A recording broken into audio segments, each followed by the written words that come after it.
Dan untuk membahasnya, kami sudah terhubung dengan Head of Retail Research MNC Sekuritas, Herditya Wicaksana. Halo Mas Didit, apa kabar? Halo, selamat sore Mbak. Kabar baik. Ya, ini tampaknya perdagangan cukup lama ya, libur panjang, sudah Betul. melewati berbagai libur panjang dan awal pekan ini memasuki bulan yang baru cukup cerah, ditutup di zona hijau meskipun geraknya sempat sangat volatile ya di perdagangan kali ini. Betul. Apakah ini masih menunjukkan sinyal investor memang sedang optimis atau justru tetap lagi wait and see nih, Mas Didit? Oke, baik. Kalau kita lihat memang secara gambaran besarnya ya, ini pergerakan IHSG masih berada di fase downtrend ya. Dan kalau kita lihat dalam jangka pendek, ini selama 4 hari belakangan ini, dari tanggal 25 Mei hingga hari ini, pergerakan IHSG cenderung berada di fase sideways-nya, seperti itu.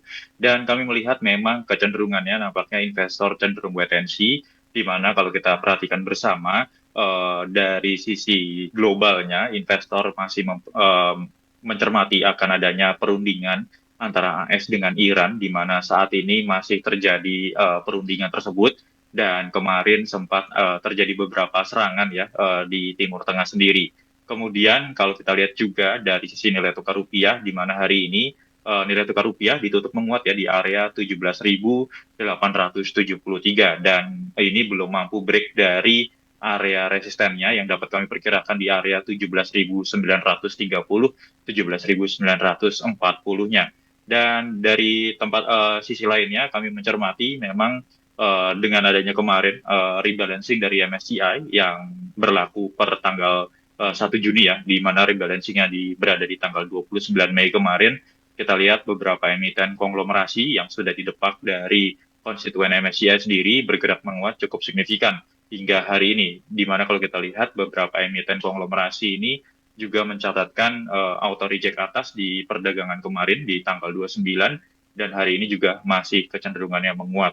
Dan kalau kita lihat juga, investor ini masih juga mencermati dari kebijakan ekspor satu pintu yang dilakukan oleh pemerintah sendiri, yang dicanangkan oleh pemerintah, di mana per tanggal 1 Juni kemarin ini sudah berlaku, namun demikian tahapannya masih berada di tahapan awal, sehingga untuk dampak ke depannya memang belum terlihat terlalu jelas ya, karena dari sisi fee-nya, biayanya yang ditetapkan ini belum ada. Hanya saja di tahapan awal ini emiten-emiten atau dari perusahaan-perusahaan pertambangan dan juga kelapa sawit ini masih bisa melakukan trading seperti biasa, hanya saja wajib melakukan adanya pelaporan ke dalam sistem dari PT DSI sendiri, seperti itu.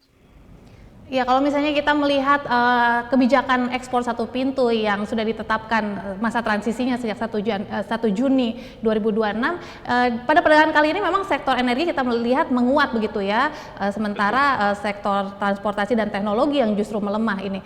Nah, bagaimana psikologis pasar terkait kebijakan ini? Apakah memasuki masa transisi ini memang pasar memang tengah mencermati terkait hal ini, Mas Didit? Ya, kalau kita lihat memang dari sisi sektor energi sendiri, ini kan keterkaitannya dengan komoditas ya. Dan kalau kita lihat dari pergerakan harga komoditasnya pun memang juga cenderung volatil. Dan kalau kita lihat dari sisi chartnya dari IDX Energy sendiri, ini sudah terkoreksi sebesar 36, kurang lebih ya, 36 sampai 37% dari pertengahan bulan April kemarin. Jadi memang relatif cukup wajar apabila terjadi adanya lonjakan harga ataupun rebound gitu ya dalam jangka pendek dari pergerakan IDX Energy sendiri. Terutama kalau kita lihat dari emiten-emiten konglomerasi, ini juga mayoritas didominasi oleh emiten-emiten dari IDX Energy dan juga dari Basic Material. Jadi kalau kita lihat di perdagangan 2 hari belakangan ini, di tanggal 29 dan 2 Juni 2026, ini kita lihat memang kedua sektor tersebut dari energi dan juga basic material masih mendominasi dari pergerakan IISG sendiri.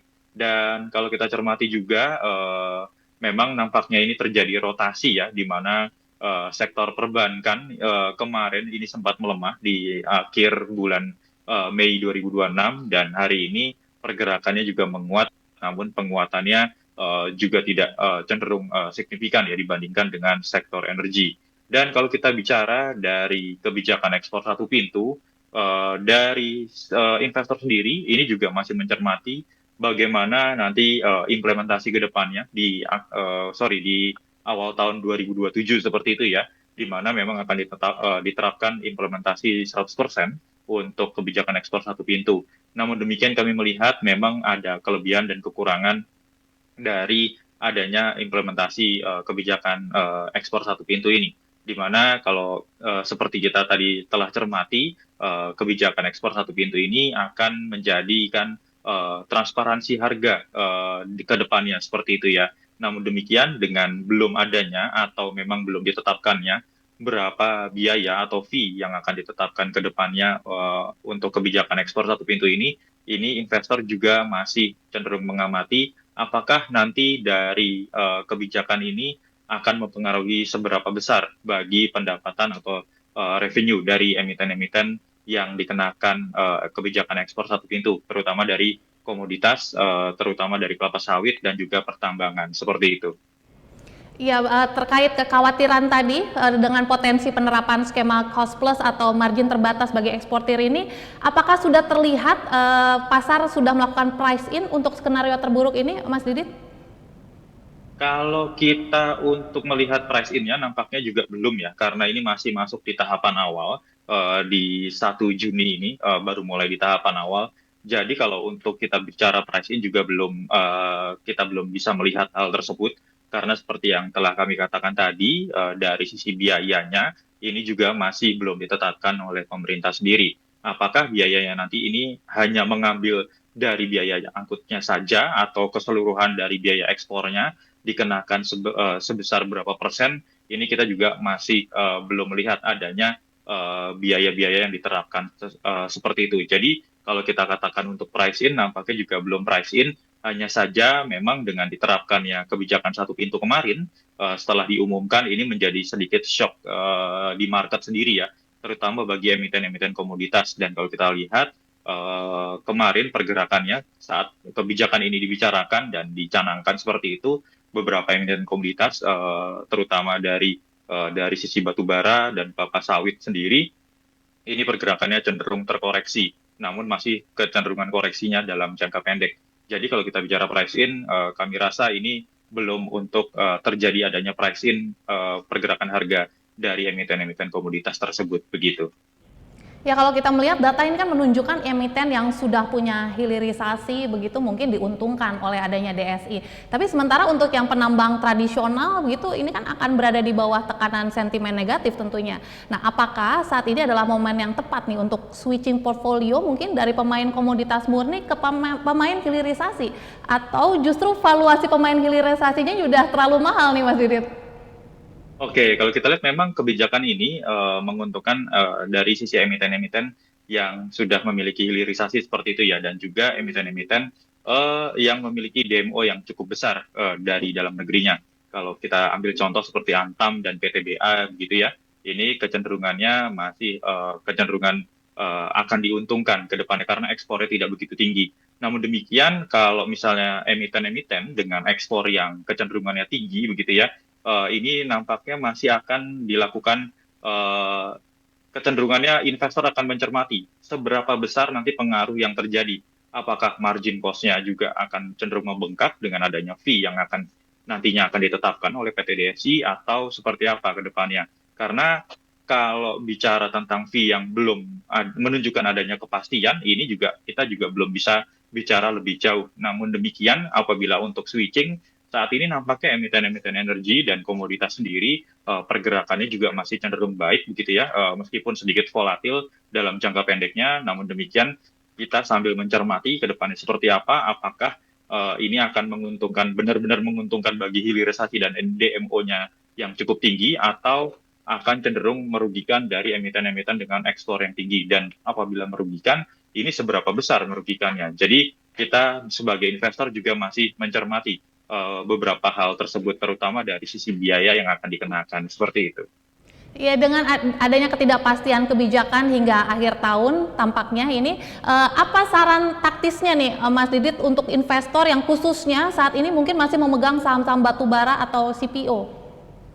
Oke, kalau kita berbicara masalah taktis ya untuk emiten-emiten batubara dan CPO sendiri, kita kecenderungannya saat ini lebih kepada pergerakan harga komoditasnya, dari pergerakan harga komoditas batu bara dan CPO-nya. Dan saat ini kalau misalnya saat ini masih tahapan awal gitu ya, dari tanggal 1 Juni kemarin, kita bisa menerapkan untuk trading dalam jangka pendek terlebih dahulu, sambil kita memperhatikan pengumuman-pengumuman atau kebijakan-kebijakan selanjutnya yang akan diterapkan oleh pemerintah sendiri.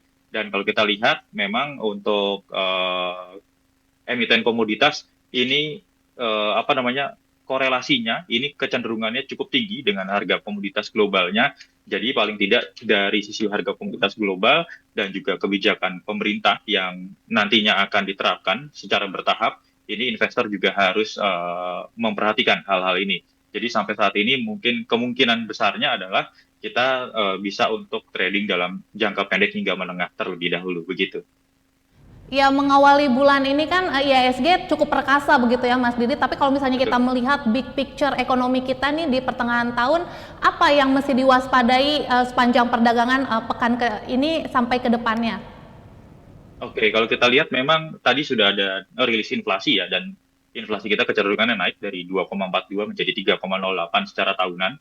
Dan kalau kita lihat pergerakan IHSG pun juga masih berada di fase downtrend ya, dalam jangka panjangnya seperti itu ya, meskipun kalau kita lihat jangka pendeknya ini kecenderungannya masih sideways. Dan kita melihat untuk pergerakan IHSG secara teknikal ke depannya, apabila nanti IHSG mampu break lagi dari area 6.286, maka kami mencermati paling tidak pergerakan IHSG nanti akan menguji ke level berikutnya, yakni di area 6.362 sampai ke 6.484. Namun, secara skenario terburuknya ya, bearish skenario-nya, kami masih melihat kecenderungan IHSG masih downtrend, agak cukup kuat, jadi nanti dapat diperhatikan area koreksi terdekatnya yang dapat kami berikan ini di area 6.086 sampai ke area 5.899 sebagai area koreksi terdekatnya. Jadi kalau kita bicara pergerakan IHSG ke depannya seperti apa, memang masih akan cenderung volatil dan mungkin akan bergerak menguat dalam jangka pendek terlebih dahulu. Seperti itu. Baik, terima kasih Mas Didit untuk waktu dan analisisnya di Prime Report kali ini. Sukses dan sehat selalu. Baik, terima kasih.